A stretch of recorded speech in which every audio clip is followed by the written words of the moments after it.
অনেকে সিগারেট ছাড়তে চায়, আমার কাছে আসে, হুজুর আপনার ওয়াজ শুনে নামাজ ধরছি, দাড়ি রাখা শুরু করছে, সিগারেটটা তো ছাড়তে পারি না। তো জিজ্ঞেস করলাম কয়টা করে খান প্রতিদিন? কয় 10টা। কত বড় ডাকায়! তো ওরে যদি বলে কালকে থেকে একটাও খাওয়া যাবে না, ও বাঁচবে না মরবে? মরবে। তো আমি বললাম চালায় যান, চালায় যান, অল্প অল্প।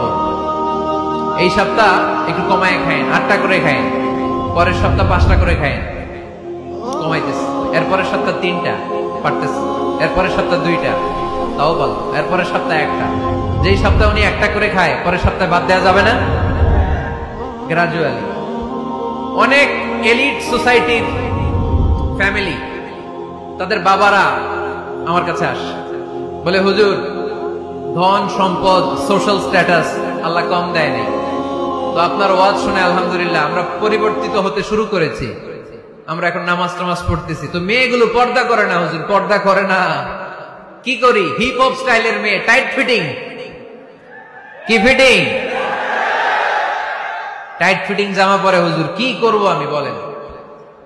তো এদেরকেও আমি বলি ধীরে সুস্থে চালায় যাইতে বলেন, চালায় যাক আস্তে আস্তে।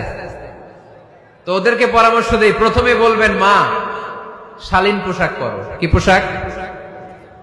প্রথম ধাপে হচ্ছে শালীন পোশাক। নিজেকে একটু গুছিয়ে রাখো, একটু ওড়না পেঁচিয়ে রাখো, একটু ঢিলেঢালা জামা পড়ো। শালীন পোশাকে যখন মেয়েটা অভ্যস্ত হয় তখন আমি বলি এদেরকে হেজাব পরান। হেজাব কি পরান? হেজাব। তো শালীন পোশাক থেকে যখন একটু আপার লেভেলে যে হেজাব ধরে হিপ হপ স্টাইলের মেয়েগুলো, এর কয়েক মাস পরে আমি বলি এখন নেকাব পরায় দেয়। এখন কি নেকাব? মানে শুধু চোখ দেখা যাবে, আর কিছু দেখা যাবে না। আস্তে আস্তে এরকম অনেক ফ্যামিলির ক্ষেত্রে আমি শুনেছি, আগে হিপ হপ স্টাইলের মেয়ে ছিল, পরে আস্তে আস্তে শালীন পোশাক ধরেছে, তার কিছুদিন পরে আস্তে আস্তে হেজাব ধরেছে, এরপরে এখন নেকাব ধরেছে। আলহামদুলিল্লাহ পড়বেন না?